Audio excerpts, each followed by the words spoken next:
Hello, and welcome to the Fast Forward Pro League show, the show where we throw all the best updates from the LCS right at you so that you don't feel like you need to hit that fast forward button. Hosting you once again is me, Stanlight, and thank you so very much for joining us for this episode where it is time for the finals. This weekend, the lock-in tournament rounds out as quickly as your top laner wants to FF, with the semifinals to be played on Friday and Saturday, followed by another grand final played in front of a live audience of 0.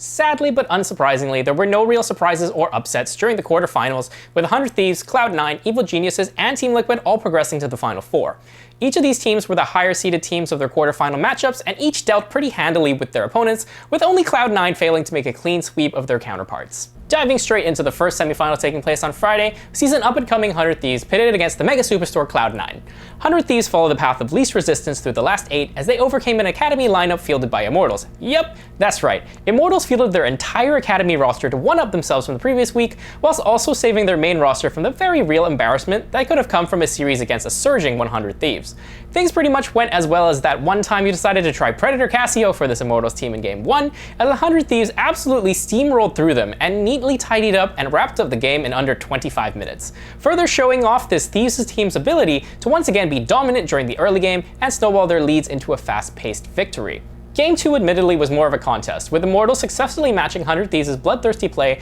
and ensuring that they would respond with numbers to all of the aggressive plays around the map. However, despite their best efforts, the differences between the individual team members really showed, with FBI gunning for the title of best ADC in the league, accruing a 40 CS lead over Keith at 13 minutes, and being a full item ahead of him at 16 minutes. The real tipping point for Game 2 stood when a fight broke out after Immortals had denied Mountain Soul from 100 Thieves, but then someday counter-striked his way into a quadra kill on Jax. From that point on, the Thieves showed that they can also win methodically by securing Baron, sieging the IMT base, and rinsing and repeating themselves into the semifinals. Cloud9 by far had the most contested series of the quarters in that they actually dropped the game against their opponents in TSM. Things started out a little dicey for Cloud9 in Game 1, as TSM were able to match and repel all of the proactive moves that C9 attempted, making excellent use of their champions in Huni's Gragas and Sordar's Galio to disrupt C9's attempts at plays. The teams kept pretty even with each other into the mid-game, but TSM's greater objective control left C9 in quite the hole, forcing them at 23 minutes to contest TSM at the Dragon Pit, resulting in a 2-for-4 in favor of TSM and then claiming the Ocean Soul. C9 put in a solid defense of their base with a fudge flank fending off TSM's first Baron, but at this point they were already too far behind and TSM were able to see out the game with Elder Drake and another Baron. Games 2 and 3 brought strong showings from Cloud9 as they rallied to take the series with kill scores of 20-5 and 18-6. In both of those games, TSM tried to play off their Game 1 strategy of investing in early Drakes, but C9 wised up to the Drake stacking and ensured there would be no soul win condition for their opponents. Game 2 saw TSM unable to deal with Cloud9 after they had obtained a lead with their dive-heavy comp of Hecarim, Akali, Alistar, and Kai'Sa, proving too much for them to handle, quickly losing the game in under 28 minutes. Game 3 was the fudge show as the rookie turned in his best performance today on the LCS stage. He put in a 7-0-5 showing on Camille alongside some epic plays from C9 that included an insane Alistar flank by Vulcan where he hex flashed into the enemy jungle and ran around the entire TSM team undetected for the perfect engage.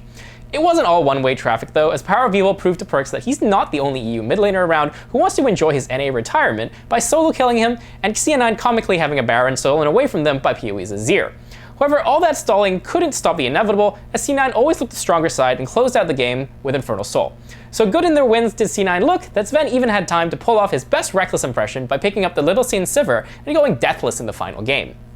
100 Thieves vs Cloud9 promises to be an entertaining set of games, with it looking like C9 have the advantageous player matchups in both mid and jungle, with Perkz and Blabber vs Demonte and Closer, Someday expected to have the better of a fresh-faced rookie and Fudge, and a real battle of quality bot lanes between FBI and Huhi against Sven and Vulcan.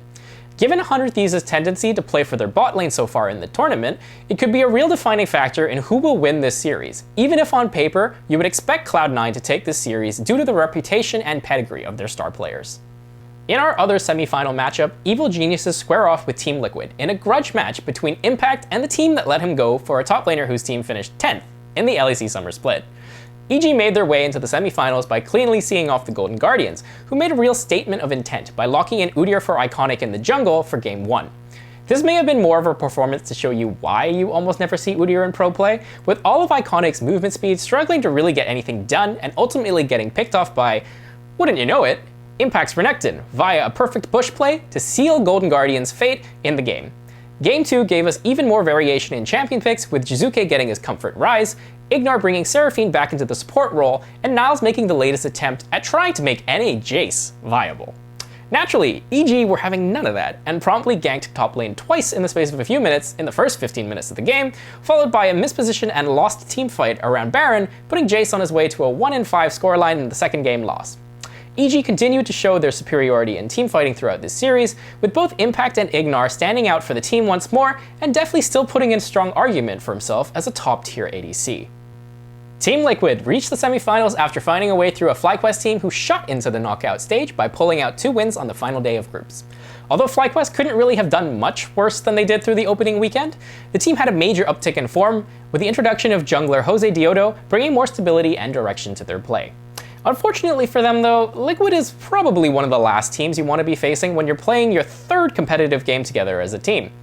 Team Liquid were calling all the shots and making all the best plays in the series' first game, as CoreJJ was showing up literally everywhere on his Leona, and FlyQuest were only able to muster one proactive move in ganking their top side, which ended up being completely turned around on them, giving Liquid a 6k gold lead at just 15 minutes. Even though Liquid were able to take an inhibitor at 17 minutes through Rift Herald, the game stalled out due to Liquid's own mistakes in overdiving and just their typical slower game pace, but they did manage to pull out a win in just 32 minutes. Banning Leona away in Game 2 was a good idea from Fly, but there are only so many bans that you have and oh so many engaged supports for CoreJJ to play. He put in arguably the best rel performance we have seen yet in NA, and despite a well-fought early to mid-game with many traded kills, TL were able to pretty comfortably dispatch FlyQuest with their far superior objective control, finishing with Dragon Soul and 2 Barons as they swatted the Fly away. One of the key matchups of the series was seeing how Licorice would be able to perform against a top-tier team now that his jungler had finally showed up. Alphari won this bout as he dominated the XC9 top laner in Game 1, going 3-0 up to Licorice's 0-3, and it looks as if Licorice may be struggling to put in stellar performances on a team where he is the only real star name.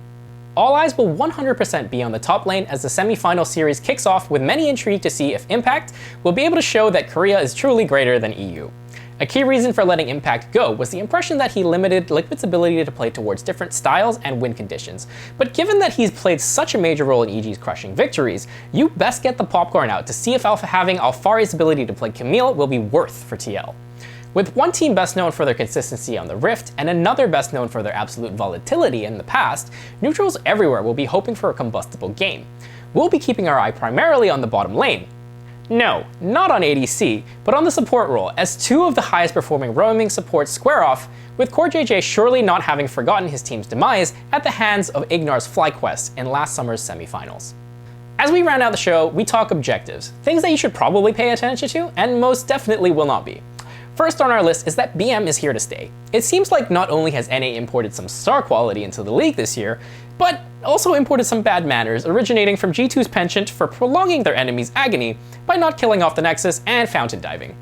We saw this widely through the first couple of weeks of pro play, and don't expect that to stop anytime soon as the teams go about playing everyone's favorite childhood game of who has the biggest stick.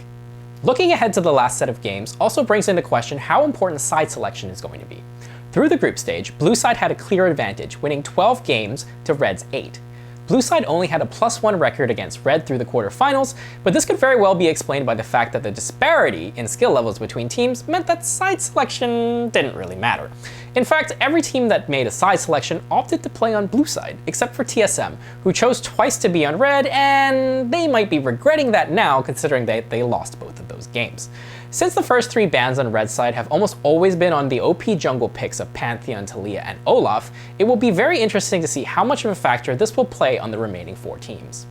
Seraphine has started to pop up as a viable option in the bot lane in both the carry and support positions. The Popstar Diva, known for breaking Bracker and hearts, has been really proved her worth in the past few games that she's been picked up due to her game-changing ult. In a meta that has heavily favored engage and dive champions with globals, Seraphine's ability to disrupt has shown its value in turning big fights in her team's favor, and looks to be working especially well when paired with Guardian to help her carries survive. Last thing on our checklist is a quick look into ADC itemization. Despite not being all too popular on its release with the new season, Gale Force has really found its stage in professional play and made us solo queue troglodytes realize just how sleeper OP it was. Giving both extra burst damage and additional mobility to a role that's painfully lacking in both areas has meant that virtually every ADC has built this item, with the only exceptions being Stixig, who for some reason is prioritizing Kraken Slayer, and Samira, who will just build Immortal Shield Bow since she already has far too much mobility for an AD carry, and would rather be able to dive 1v4 against an enemy team and not die. The power of this item has honestly been pretty nutty from what we've seen so far, and is even making appearances on jungle champions such as Graves, so expect to see even more of it in this last weekend of lock-in and into the start of the regular season. And that is a wrap for our coverage of the LCS Lock-In Tournament. The first preseason tournament to ever run in NA has been the mark of our first attempt at bringing you some LCS news, and we'll be looking forward to doing more of the same in this coming league year. We greatly appreciate you spending some time here and having a look around in our first few weeks, and are very grateful for any support that you can give us. So once again, I have been Stanlight for the FFPLS, reminding you to sell that Dorans and buy a Control Ward. See ya.